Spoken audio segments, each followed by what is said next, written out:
한 주 잘 보내셨습니까? 우리가 대림절 두 번째 주일을 보내고 있습니다. 이 절기가 우리가 그렇게 크지 않아요. 많지 않아요. 감사절 두 번, 그다음에 부활절과 또 뭐가 있습니까? 성탄절이 있어요. 그 외에 이제 절기들은 우리가 크게 보내지 않는데 이 대림절이 뭡니까? 대림절. 예, 주님이 이 땅에 오시는 그 초림과 그리고 다시 오실 예수 그리스도를 소망하는 그러한 절기라는 거예요. 그래서 이 절기에 보면은 어떻게 보면은 초를 요렇게 밝히거든요. 지금 두 번째 주일이라서 초 두 개 있는 겁니다. 자, 저 깨알 같은 자, 대림절이 우리가 집중해야 될 게 네 가지가 있어요. 이 초가 네 개가 있으니까 네 가지를 생각하시면 됩니다. 그 첫 번째가 뭐냐? 예수님께서 여자의 후손대로 약속대로 오셨다라는, 그러니까 우리가 예수님의 이 땅에 오심에 대해서 생각해야 될 거는 약속대로 오신 분이다라는 거예요. 여자의 후손으로 약속대로 오셨다. 죄를 범한 그 사람들에게 하나님께서 하신 일들이 뭐냐? 여자의 후손으로 오는 그 약속을 주심으로 이 땅을 살아가도록 하셨다라는 거예요. 두 번째는 뭐냐? 성육신하신 예수님을 기쁨과 감사로 모시는 거예요. 이 성육신, 오늘 단어 어려운 단어들 많이 나올 거거든요. 네. 하나님이 이 땅에 우리와 같은 몸으로 오셨다라는 거예요. 그리고 그 오심에 대해서 우리는 기뻐하고 감사하는 거예요. 왜 오셨냐? 거기에 대한 내용이. 셋째는 구원의 기쁨을 회복하는 것이다라는 거예요. 우리가 이 절기, 이 특별히 저는 대림절을 꼭 중요하게 보내려고 하는 게 뭐냐? 이 땅에 오신 예수 그리스도, 그리고 그 예수 그리스도를 통하여서 내가 어떻게 구원을 받았는지, 그리고 다시 오실 예수 그리스도를 소망하는 것까지 나감으로 한 해의 이 마지막을 감사와 소망으로 마무리할 수 있기 때문이에요. 저와 여러분들이 올 한 해 돌아보면은 수많은 일들이 있었어요. 네. 어떻게 이런 일들이 있을까 싶은 일들도 많이 마주했어요, 이제까지도. 그런데 한 해의 마지막에 서면 어떠합니까? '왜 나는 그렇게밖에 못 살았던가?' 그런 후회와 아쉬움도 있지만은, 그런데 그렇게 한다고 해서 과거를 바꿀 수 있나요? 아니요. 또 앞을 살아가야 되잖아요. 그런데 우리에게 유일한 감사가 뭐가 있다?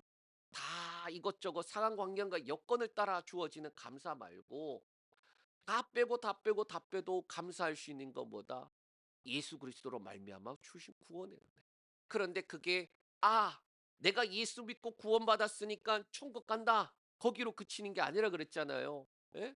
그 다시 오실 예수 그리스도가 있기 때문에 우리는 어떻게 살아갈 수 있느냐? 소망 가운데 살아갈 수 있다라는 거예요. 그래서 구원의 기쁨을 회복하고 그리고 동시에 소망을 가질 수 있다. 넷째로 뭐냐? 다시 오실 예수 그리스도를 고대하면서 기다리는 거예요. 주님이 언제 오실지 약속하셨으니까. 그 주님이 언제 오시든 간에 우리는 어떻게 되면 됩니까? 준비되어 있으면 돼요. 성경에 보면은 그 비유에서 그런 게 있죠. 다섯 처녀, 열 처녀 비유인데 다섯 처녀는 기름을 들고 준비를 하고 신랑을 맞이할 준비를 하는데 나머지 다섯 처녀는 언젠가 오겠지 했지만은 그렇게 늦을 줄 몰랐으니까 기름이 없었단 말이에요. 그런데 기름이 없으니까 불에 넣을 기름을 준비하러 잠깐 간 사이 신랑이 와버렸네. 자, 준비되어져 있어야 한다라는 거. 어느 때에 오든지 우리는 주님 앞에 준비되어 있어야 한다. 자, 이러한 절기를 우리는 올해 누가복음에 있는 말씀을 통해서 한번 같이 보려고 합니다. 우리 누가복음의 시작은 이렇게 돼요. 누가가 데오빌로에게 쓴 편지라는 것으로 시작되는데 우리 한번 같이 살펴보겠습니다. 1절에서 4절까지 말씀 읽습니다. 우리 중에 이루어진 사실에 대하여 처음부터 목격자와 말씀에 일꾼된 자들이 전하여 준 그대로 내력을 조술하려고 붓을 든 사람이 많은지라 그 모든 일을 근원부터 자세히 미루어 살핀 나도 데오빌로 각하에게 차례대로 써 보내는 것이 좋은 줄 알았노니 이는 각하가 알고 있는 바를 더 확실하게 하려 함이로라. 아멘. 자, 데오필로라는 이 사람에게 편지를 하고 있는데 뭐라고 말하느냐? 각하라는 지위를 말하고 있어요. 이 지위로 볼 때에 기독교로 개종한 로마 고위 관리가 아닐까. 각하라는 이 표현이 총독이라는 표현이랑 동일하게 원어로 되어 있거든요. 그러면 성경 안에서 총독은 몇 명이 나오느냐? 대략적으로 제가 보니까 유다의 총독이었던 벨릭스와 베스도가 이 총독이라는 단어를 썼는데 그 단어나 데오빌로나 똑같은 단어다. 자, 이들은 모두 당시의 로마 고위 행정관이거나 또는 총독으로서 다스렸다라는 거예요. 그리고 누가는 인사말에 이렇게 말합니다. 이루어진 사실, 목격자, 그리고 전하여 준 그대로, 그리고 근원이란 이 네 단어를 쓰면서 데오빌로에게 뭐라느냐? 당신이 지금 알고 믿고 있는 바를 더 굳게 하기 위해서 썼다라고 말하고 있어요. 그래서 차례대로 어떻게 진행되어져 왔는지 그 과정을 내가 차례대로 알려줄 테니까 당신이 믿고 있는 바를 더 굳게 하시오라는 거예요. 그래서 누가복음을 보면요. 성경에 어떻게 보면 시간의 순서를 따라서 쓰여져 있다라는 거예요. 그럼 요한복음은 어떠하느냐? 우리가 봤잖아요. 시간의 순서가 아니에요. 사건의 중심으로 묶어서 그렇게 기록되어져 있다라는 거예요. 자, 이것을 우리가 적용을 해 본다면 우리가 예수님을 만나 알고 믿고 변화되고 증인되어져 가는 그리스도인의 삶을 살아가고 있어요. 알고 믿는다라는 것이 뭐냐? 중생이라고 했습니다. 그러니까 예수님을 믿었다라는, 거듭났다라는 거, 시작을 했다라는 거예요. 그리고 난 다음에 알고 있는 바들 뭐 하는 거예요? 더 굳세게 한다라는 의미가 뭐냐? 예, 변화와 증인으로 성숙한 성장과 성숙한 단계로 나아가기 위해서 지금 이것을 기록한다라고 말하는 거예요. 우리 역시 알고 믿는 것을 가지고 뭐 해야 됩니까? 변화와 증인으로 나아가야 돼요. 우리 역시 그리스도인의 기초를 벗어나서 뭐 해야 됩니까? 성장과 성숙의 단계로 나아가야 돼요. 예.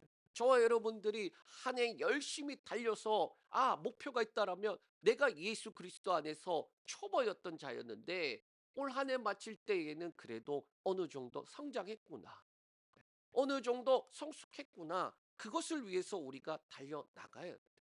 자, 그리고 그 시작을 무엇으로부터 시작하느냐? 누가복음에서는 세례 요한으로부터 시작을 해요. 말씀대로 온 엘리야 그리고 세례 요한에 대한 이야기로부터 지금 누가복음은 시작을 합니다.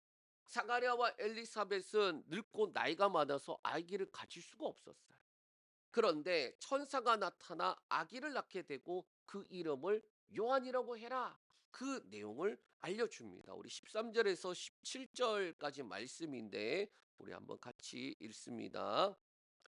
천사가 그에게 이르되 사가랴여 무서워하지 말라 너의 간과함이 들린지라 내 아내 엘리사벳이 내게 아들을 낳아 주리니 그 이름을 요한이라 하라.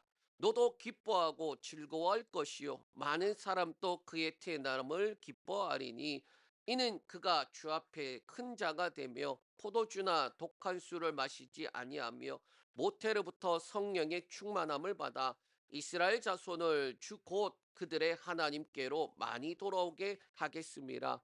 그가 또 엘리야의 심령과 능력으로 주 앞에 먼저 와서 아버지의 마음을 자식에게 거스르는 자의 의인의 슬기에 돌아오게 하고 주를 위하여 세운 백성을 준비하리라. 아멘. 자, 이 요한에 대해서 15절에 그가 주 앞에서 큰 자가 된다. 또 16절에 하나님께로 많이 돌아오게 한다. 17절에 엘리야의 심령과 능력으로 주 앞에 먼저 와서 뭐 하는 거예요? 돌아오게 하는 일을 하고 하나님께로 그다음에 주를 위해서 백성을 준비하는 자로 지금 세례 요한을 부른다라고 말하고 있어요. 이게 시기적으로 보면은 어떠한 시기냐? 헤롯 대왕 때에 하나님이 말씀이 없는 지 400년이나 지난 그때에 천사가 나타나서 사가랴에게 뭐라고 말하냐? 엘리사벳을 통하여서 지금 아기를 낳을 건데 그 아기가 누구다? 세례 이름이 요한이라고 해라. 그가 하는 일이 이러저러한 일인데 결국은 뭐냐? 하나님께서 말씀에 기록된 대로 그가 주를 위해서 준비하는 자가 될 것이다. 라는 거예요. 하나님의 백성들을 돌아오게 하나님께로 돌아오게 하는 역할, 그다음에 이 요한 다음에 오시는 그분 진짜 주인공이 올 때에 그 주인공을 위한 준비자가 될 것이다라는 것.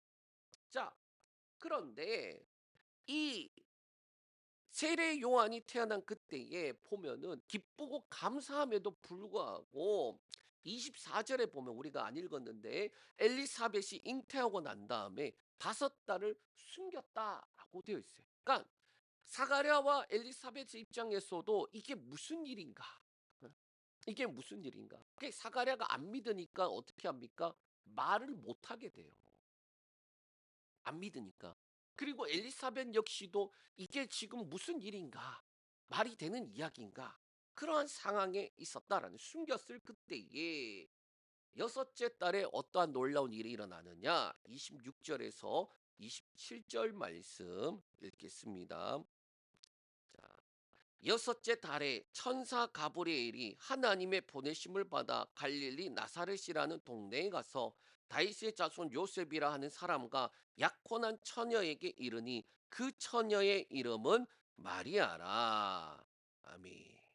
자, 가브리엘이 하나님의 보냄을 받아서 갈릴리 나사렛 동네 다윗의 자손 요셉 그리고 그와 약혼한 처녀 마리아에게로 가요. 여기서 보면 보내심을 받았다라는 그 말의 그 단어적 의미가 뭐냐? 단순하게 너 가 이게 아니에요. 야, 너 갔다 와 이게 아니라 뭐냐? 사명을 가지고 보낸다라는. 이게 지금 되게 엄청난 중요한 사명을 가지고 지금 가브리엘이 하나님의 그 맡겨주신 그 사명을 가지고 지금 그 마을에 갔다라는. 그 사명이 뭐냐 그러면 28절에서 30절까지 말씀인데, 자, 있습니다. 30절, 28절에서 30절.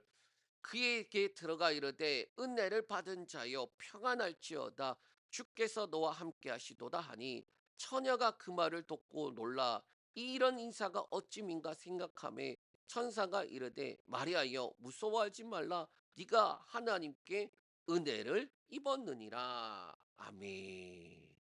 자, 이게 뭐냐면은 수태고지라는 말, 어려운 단어인데 수태고지. 성령으로 잉태했다. 예. 지금 가브리엘이 보냄을 받아서 가는 그 사명은 그 갈릴리 시골에 있는, 예? 저기 다윗의 자손 요셉과 결혼한 그 마리아라는 그 처녀에게 가서 뭐 하는 거예요? 네가 성령으로 하나님의 아들을 잉태했다라는 그 내용을 전하는 거예요. 그래서 28절에 은혜를 받은 자여 주께서 너와 함께 하시도다라는. 여기서 은혜를 받은 자 말은 말 똑같은 말. 하나님의 특별한 소명을 입은 자, 부름을 받은 자, 그러한 은혜를 가진 자. 너는 그러한 사람인데 그 하나님께서 함께 하심으로 너에게 이루어진 일들이다. 그 이야기를 하는 거예요. 그러니까 미래 좀 표현이 그런데 미리 가브리엘이 밑밥을 깔고 있어요. 예, 엄청난 이야기를 들어야 되니까. 자, 그러고 난 다음에 29절에 천사의 말에 마리아가 당황을 하는데 이런 인사가 어찌민가 그러한 생각을 해요. 이게 원어에 보면은 이렇게 되어 있습니다. 매우 크게 당황하게 되었다라는. 그러니까 천사가 나타난 것도 충격적인 일이에요 그 당시에. 예? 사가랴조차도 제사장인 그조차도 거기에서 천사가 나타나서 말하는 사건이 충격을 받았는데, 예? 지금 마리아에게 천사가 나타나서 지금 이런 이야기를 하는데 이게 무슨 일인가? 놀라고 두렵고 당황스러운 일이 일어난 거예요. 그런데 이것을 변명이나도 하듯 천사는 이렇게 말합니다. 무서워 말라. 네가 하나님께 은혜를 입었다라고 말하는 거예요. 그리고 천사는 자신이 온 목적을 이렇게 말하는데 그게 31절에서 33절까지 말씀이다라는. 우리 31절에 33절 읽습니다. 보라, 네가 잉태하여 아들을 낳으리니 그 이름을 예수라 하라. 그가 큰 자가 되고 지극히 높으신 이의 아들이라 일컬어질 것이요 주 하나님께서 그 조상 다윗의 왕위를 그에게 주시리니 영원히 야곱의 집을 왕으로 다스리실 것이며 그 나라가 무궁하리라. 아멘. 이 31 절의 말씀을 보면은 네 문장으로 나눌 수 있는데, "그런데 보라, 보라."라는 말씀. "네가 잉태할 것이다. 아들을 낳을 것이다. 그리고 너는 그 이름을 예수라 하라." 그렇게 네 개로 나눠져요. 여기서 이름에 대한 부분을 주목할 필요가 있는데, 왜? 이름은 요셉과 마리아가 짓는 게 아니다라는 거예요. 하나님께서 이미 정해 놓으신 것이고 그것대로 너희가 진행해야 돼라고 말하는 거예요. 그러면 그 이름이 뭐냐? 예수라는 이름이다라는 거예요. 예수. 음. 자, 어 잘못 나왔어. 예수라는 이름. 그럼 예수라는 이름이 뭘까? 여호와가 구원하신다라는 거. 그러니까 여호수아라는 말이나 예수라는 말이나 사실은 똑같은 말이에요. 하나님이 구원하신다. 여호와가 구원하신다. 그러면 예수라고 불려라. 왜? 하나님이 구원하기 위해서 보내신 자다라는 거예요.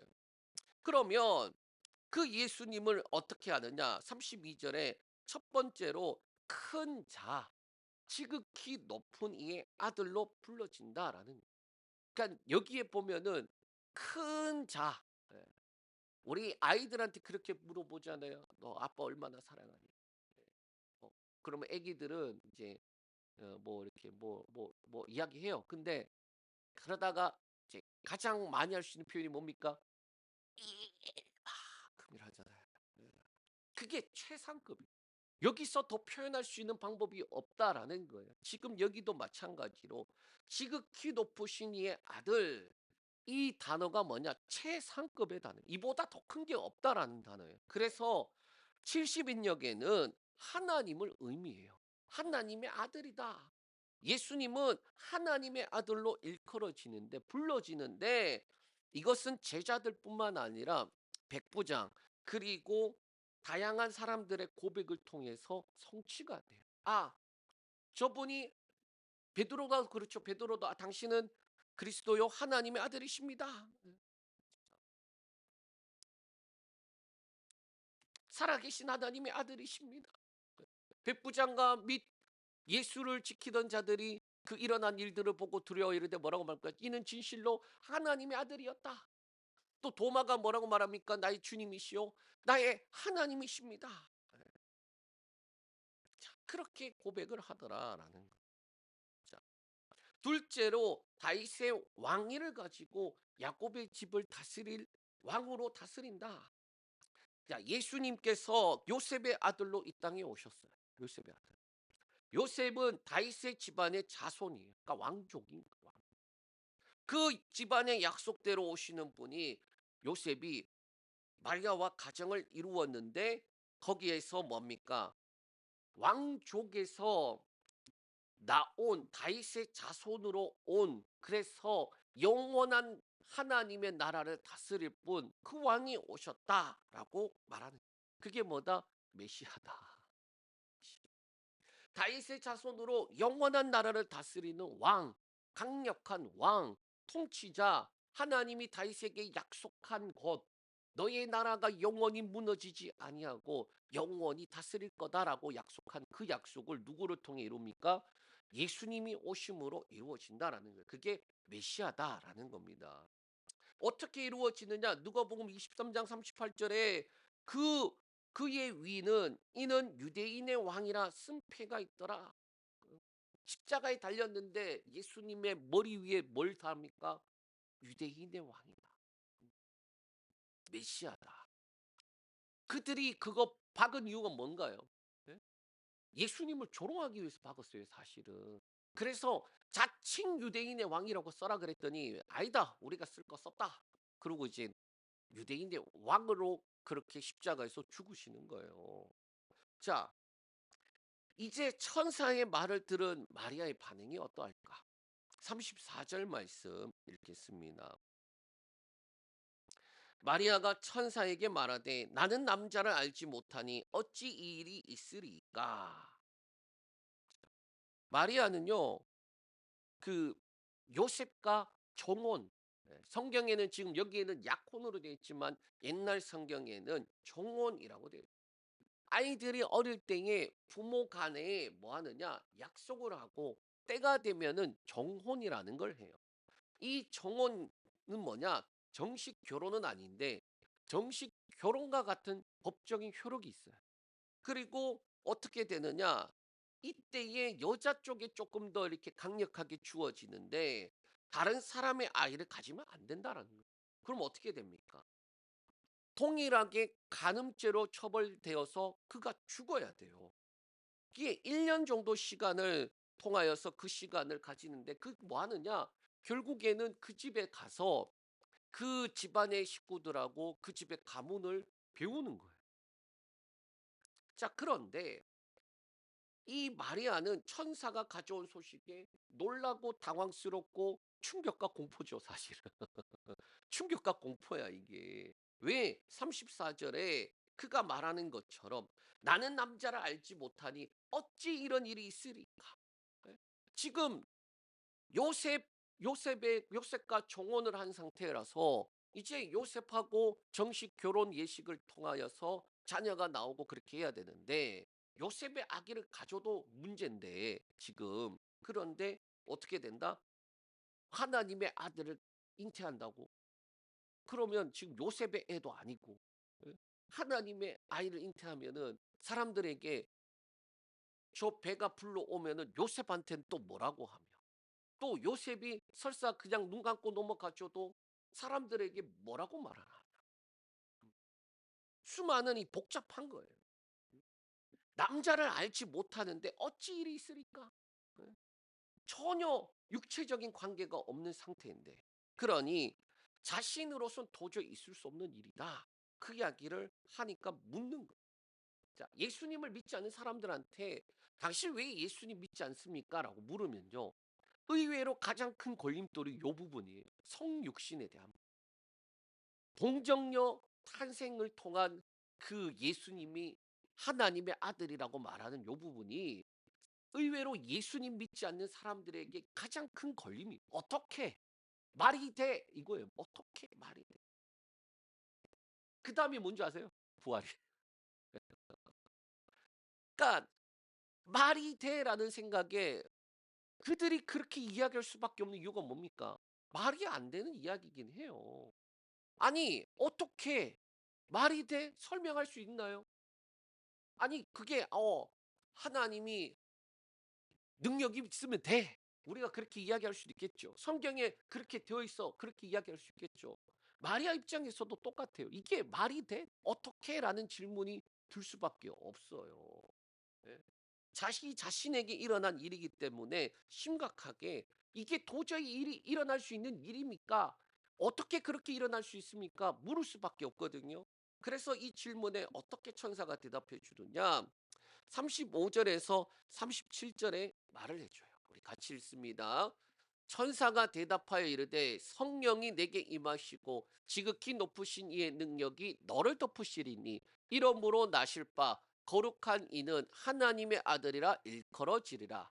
보라 내 친속 엘리사벳도 늙어서 아들을 배웠느니라. 본래 임신하지 못한다고 알려지니까 6달이 되었나니 대저 하나님의 모든 말씀은 능하지 못하심이 없느니라. 아멘. 자, 첫 번째로 뭐라고 말하느냐? 성령과 하나님의 능력으로 잉태하고 태어날 아기는 하나님의 아들이라 불림을 받는다라는 네 아이 아니다라는 거예요. 정확하게. 네 거 아니다. 네 아이 아니다. 하나님의 아들이다. 어떻게 태어나냐고 물었지. 성령이 임하시고 하나님의 능력이 너를 덮으면 아기를 갖는다. 아기가 태어난다라고 이야기를 해 주는 거예요. 여기서 성령이 임하시고라는 이 임하시고라는 단어에 주석을 살펴보면 이렇게 되어 있습니다. 그대로 읽어 드리면 광야에 좋은 열매를 맺게 하는 종말론적인 성령의 임재를 묘사한다. 아, 되게 어렵게 써 놨어요. 뭔 말이냐? 쉽게 말하면 이거예요. 성령이 임하면은 광야, 사막에서도 뭐라는 거예요? 생명이 태어나는 거야. 광야에 물도 없고 아무것도 없는데 거기에서 생명이 태어난다는 거 성령이 덮으면 되는 거야. 그 말을 바꿔 말하면 어떻게 되나요? 사람에게 "야 너 처녀이지. 그런데 성령이 너를 덮으면은 광야에서 생명이 나오는 것처럼 너에게도 생명이 나오는 거야."라고 말을 해 주는 거예요. 그래서 성령이 나타날 때를 임재라는 표현을 쓰고 이 임재는 광야라는 곳에서도 생명이 나오게 하는 거. "너가 어떻게?"라고 물었지. 성령의 임재 그리고 하나님의 능력이면 태어나는 거야라는. 자, 능력의 덮연다라는 말은 구약 시대 때 하나님의 영광이 성막이나 성전을 뒤덮는 것처럼 그렇게 표현하고 있어요. 그러니까 하나님의 능력이 눈으로 보인다. 그 당시엔 그랬거든요. 가득 찬 그 연기 때문에 제사장들이 감히 들어갈 수가 없었어요. 무서워서. 하나님의 거룩함 때문에. 하나님의 능력이 덮었다. 근데 어떻게 나옵니까? 그 마리아에게는 배가 불러오잖아요. 변화된 게 나오죠. 능력이 덮은 거야. 그리고 뭐라는 거예요? 네 거 아니라 하나님의 아들이야. 자, 이게 이해가 되십니까? 이해가 되실까요? 안 되는 게 정상이에요, 사실은. 이 말을 들으면서도 이해가 될똥말똥한 게 정상이에요. 그래서 우리가 예수님을 만나면 알고 믿고 변화되고 증인된다라고 할 때에 사실은 수동태로 써야 돼요. 알게 되어지고 믿게 되어지고 변화되어지고 증인이 되어지는 거지. 내가 막 능동적으로 되느냐? 그게 안 되는 거예요, 사실은. 예수님이 누군지 자기가 누구신지 나타내시지 않으면 우리가 절대로 알 수 없어요. 그래서 자기 계시라는 단어를 썼다라는. 천사가 마리아에게 계시를 하고 하나님의 나라에 대한 내용을 가르쳐 주고 있어요. 그런데 이 내용을 종합하면 성령이 임하고 하나님의 능력이 뒤덮으면 된다. 그렇게 말하고. 두 번째. 첫 번째는 어렵거든요. 두 번째 뭐냐? 늙어서 아이 갖지 못하는 친족 엘리사벳이 잉태하여 6달이나 되었다라는. 여기서 친족이라 할 때의 원어는 여자 친척이에요. 여자 친척. 마리아의 친척죠. 그리고 사실상 좀 넓은 의미의 그냥 되게 먼 친척인데 그런데 어떻게 마리아와 엘리사벳이 연결이 되었을까? 제가 감히 추측하건대 사가랴가 제사장으로서 예루살렘에 있으니까 명절 때마다 갔을 때에 먼 친척이라서 도움을 받지 않았을까? 그런 생각을 해 봐요. 자, 그런데 어쨌든 서로 얼굴을 알고 왕래를 하던 사이다. 적어도. 그러면서 뭐라고 말하느냐? 아기를 가질 수 없는 그러한 상태였는데 아기를 가졌다. 가까운 사람에게 일어난 그 일을 네가 보고 증거로 삼아라라는 거예요.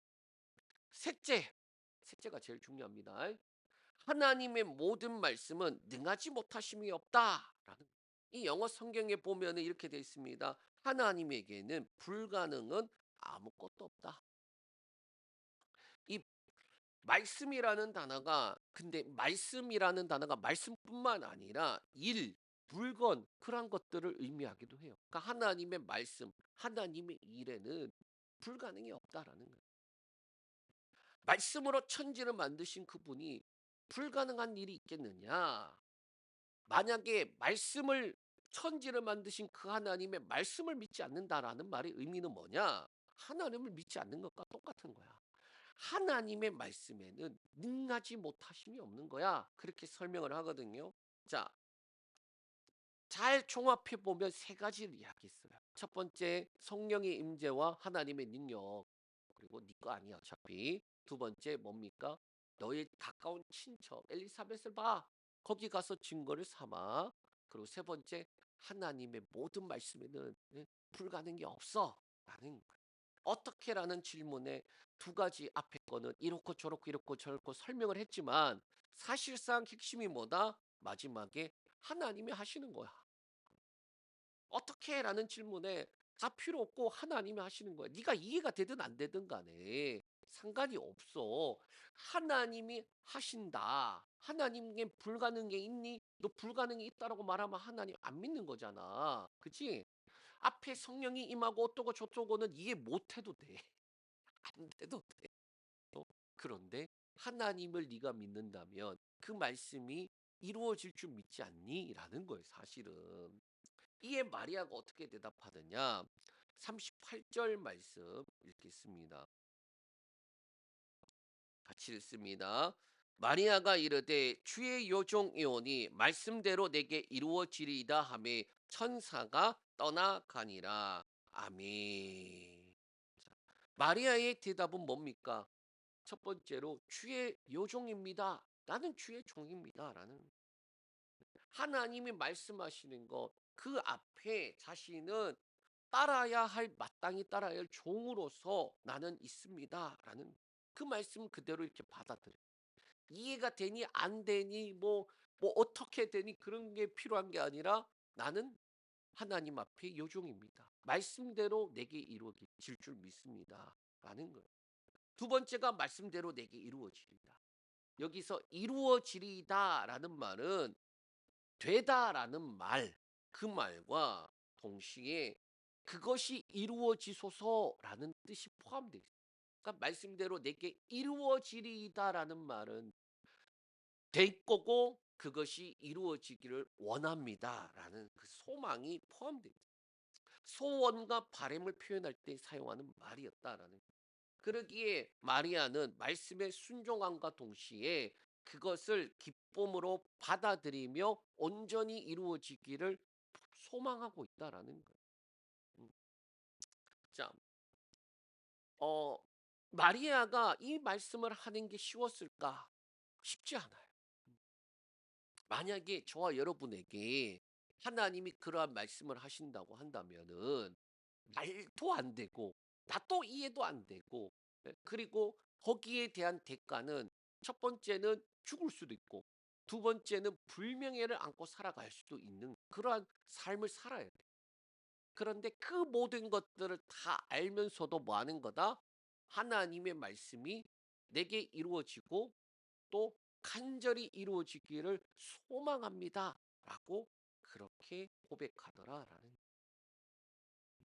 하나님의 말씀.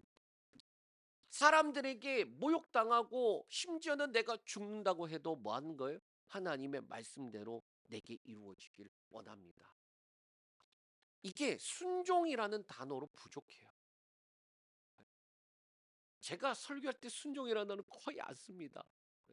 제 이름이 순종이라서. 이 이름이 참 어려워요. 저한테. 그런데 이 마리아의 이 지금 고백은요. 순종이라는 단어로 부족할 만큼의 단어예요. 말씀대로 내게 이루어지리이다. 이 단어, 이 말은 순종이라는 걸 넘어선 모습이에요. 어떤 게 포함되어 있기 때문에 내가 수많은 사람들에게 모욕당할 수도 있고 심지어 죽을 수도 있지만 그것보다 더 원하는 게 뭐다? 말씀대로 내게 이루어지는 것이다. 라는 자, 주의 요종이 오니 말씀대로 내게 이루어지리이다. 이렇게 고백하는 마리아의 고백이 하늘에서 말씀하신 것이 땅에 이루어지는 그러한 모습이에요. 말씀을 정리합니다.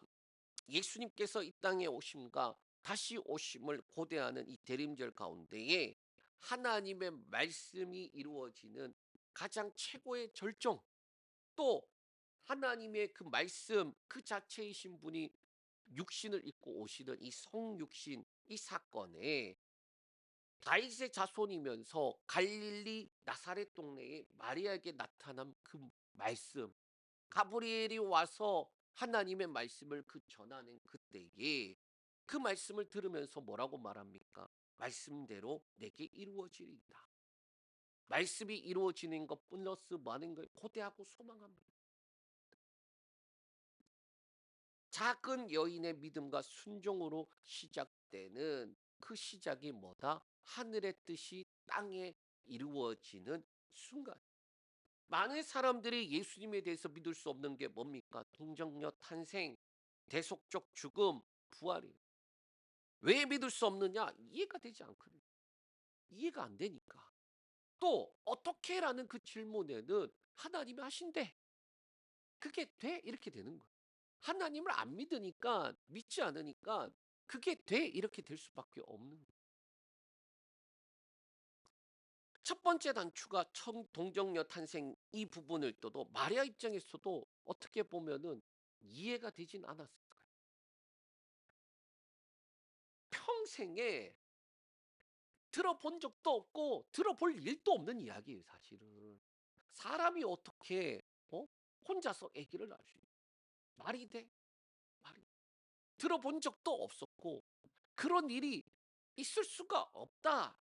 그러한 때이지만은 천사한테 물어요. "가 다 좋은데요. 난 남자를 알지 못하는데 어떻게 이런 일이 있습니까?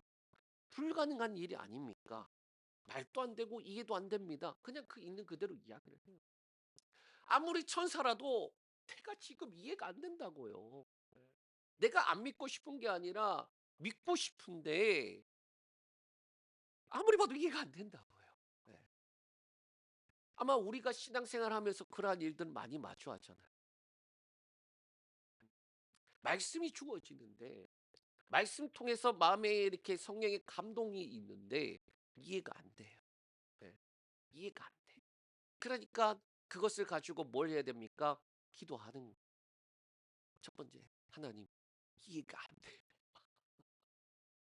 아니 그렇게 하면은 이렇게 되고 저렇게 되고 이렇게 되고 저렇게 되고 하는데 그게 가능합니까? 그게 가능합니까? 그렇게 해도 됩니까? 그렇게 뭐 하는 거냐? 그냥 이해가 안 되면 안 되는 대로 기도하는 거. 우리의 믿음은요. 이해가 돼서 믿어지는 게 아니라 믿고 나니까 이해가 되어지는데 그게 예수 그리스도를 구주로 주님으로 우리가 믿고 영접을 했다고 해서 나머지 모든 게 해결이 되느냐? 그렇지 않단 말이에요. 우리의 삶 가운데 주어지는 일들 속에서 하나님의 말씀이 주시고 또 하나님께서 때때로 우리의 길을 인도해 나가시는 것들을 먼저 보여줄 때가 있단 말이에요. 그런데 그쪽으로 가면 안 될 것 같은데요. 예? 아닌 것 같은데요. 예? 왜 이해가 안 되니까. 그럼 어떻게 해야 됩니까? 사람들이 내가 잘못 들은 거야. 예. 예서 피하는 사람도 있고요. 예서 부정하는 사람도 있고. 뻔하게 그 길로 가면은 손해 볼 것 같거든. 그런데 믿음의 사람들은 어떻게 해야 된다고 말하는 이해가 안 되면 안 되는데 이해가 안 돼. 그 길로 가면요. 제가 망할 것 같아요. 예. 제가 완전히 망할 것 같아요. 네. 나는 못 먹고 살아요. 예. 그런데 그렇게 있는 그대로를 내어놓는 것부터가 시작. 순종의 시작은 이해 안 되면 안 된다라고 기도하고 내어놓아요. 마리아도 마찬가지예요. 말씀대로 하기 싫은 게 아니라 이해가 안 되는 그 자신 그대로 내어놨어요. 그랬더니 천사가 세 가지를 이야기해요. 첫 번째, 두 번째는 설명을 해 주는데 어려워. 성령이 임하시고 하나님의 능력이 너를 덮으면 알겠어요. 두 번째, 친족 엘리사벳 가서 볼 테니까 그 사람은 그 사람이 그렇게 할 수 있잖아요. 그런데 마지막에 뭐다? 하나님이 말씀에 능치 못함이 있느냐? 거기는 뭘 건드는 거다? 우리의 믿음을 건드는 거예요. 저와 여러분에게도 동일합니다. 다 이해가 되지 않은 그때에 우리가 믿음을 선택할 수 있는 믿음대로 살아갈 수 있는 근거가 뭐냐? 결국에는 하나님과 내가 어떠한 관계를 가지고 있느냐예요. 지금 불가능하다, 안 된다라고 하는 그때에 어떻게 믿고 순종하게 되느냐? 하나님이 어떠한 분인 줄 아니까. 마리아는 그 하나님 앞에 나는 요종입니다. 하나님이 말씀하시는 거라면 나는 내가 이해가 되지 않고 어떻게라는 답을 잘 몰라도 말씀대로 내게 이루어지길 원합니다. 하나님을 내가 신뢰하니까. 이해하지 말고 말씀하신 하나님을 믿으라라는 말씀을 하고 있어요. 마리아의 믿음은 이해가 아닌 말씀하신 하나님을 믿는, 그 믿음은 대가가 요구, 믿음엔 대가가 요구. 말로만 믿는다고 하는 것이 아니라 모든 것을 잃어버린다 할지라도 그 믿음을 붙잡는 거. 그게 믿음. 많은 사람들이 말로만 때워요. 음, 말로만. 그런데 막상 자신의 믿음이 언제 나온 줄 아십니까? 대가 지불을 해야 될 때. 다 잃어버릴 수도 있는데 그 결정의 순간이 오면은 내 진짜 믿음이 드러나는 거예요. 오늘날 우리의 믿음을 한번 살펴보기를 원합니다. 말뿐인 내 믿음이었나? 한 해를 돌아보니까요, 주님, 참 연약해요. 믿음대로 산다고 노력한다고 했지만은 참 부족해요. 말로만 떼었던 것들이 참 많아요. 지불이 없었어요. 대가 지불이 없었어요. 그렇기 때문에 뭐가 되느냐? 사랑이 깊지가 않아요. 하나님을 향한 사랑이 깊지가 않아요. 어떻게라는 것을, 어떻게 우리의 사랑이 깊지 않은 걸 알 수 있느냐? 상황과 환경과 여건에 휘둘리는 걸 보면 알 수 있어요, 사실. 한 해 돌아보면서 내가 상황과 환경과 여건에 얼마나 휘둘렸느냐. 아니면은 말씀을 붙잡고 심지가 굳은 자로, 예, 그렇게 하나님 앞에 서 있는가. 옛날 그런 광고가 있었어요. 어떻게 사랑이 변하니? 예. 그 사랑 변하잖아요, 사람들 보면. 예? 요즘 이혼 숙녀 캠프라고 나오던데. 예. 와, 어떻게 저런 사람들이 있을까 싶을 만큼 싸우는데, 네, 그게 우리 집도 마찬가지예요, 사실. 다 똑같아. 예. 사랑으로 사는 게 아니라 뭘로 산다고요? 의리로 살아가더라. 예. 하나님의 말씀이 임할 때 저와 여러분은 이해가 되지 않아도, 도저히 불가능할 것 같아도 그 말씀이 내게 이루어지리이다라고 고백할 정도의 믿음이 있느냐라는, 하나님의 말씀이 삶 가운데 이루어진 게 무엇이 있습니까? 하나님의 말씀이 없어서 모르겠습니다. 그렇게 말할 수도 있겠지만은, 그러나 적어도 한 해 시작할 때에 우리에게 각자에게 주신 말씀이 있어요. 뭡니까? 올해 내게 주신 말씀. 저는 무슨 말씀이었냐? 이 말씀이었어요. 한번 읽어볼까요? 내가 네게 명령한 것이 아니냐. 강하고 담대하라. 두려워하지 말며 놀라지 말라. 네가 어디로 가든지 내 하나님 여호와가 너와 함께 하느니라 하시니라. 아멘. 저한테 주신 올해의 말씀. 아마 다 있을 거예요. 각자 올해 주신 말씀. 네. 그 말씀이 없다라면 올해는 송구영신 예배 때 꼭, 예, 기도하면서 하나님, 2026년 내가 붙잡고 살아가야 될 그 말씀을 주시옵소서. 그러니까 내가 상황과 환경과 여건에 흔들리는 삶이 아니라 말씀을 붙잡고 살아가는 삶이 되게 하여 주시고, 그 말씀에 대가 지불하면서 살아갈 수 있는 삶이 되게 하여 주시고, 그 말씀이 내게 이루어지리이다, 그 소망이 넘치는 그런 삶이 되게 하여 주시옵소서. 그렇게 고백하면서 살아가야 돼. 우리에게 주신 삶이 바로 그러한 것입니다. 대림절 두 번째 주일, 이 성육신하는 이 사건 속에 마리아의 믿음이 우리에게 동일하게 임하길 원합니다. 하나님 말씀하시면, 하나님 말씀하시면 우리가 그 말씀대로 이루어지길, 되고 이루어지길 소망하면서 살아가는 그러한 삶을 살겠습니다. 그렇게 결단하는 저와 여러분 되시길 축복합니다. 우리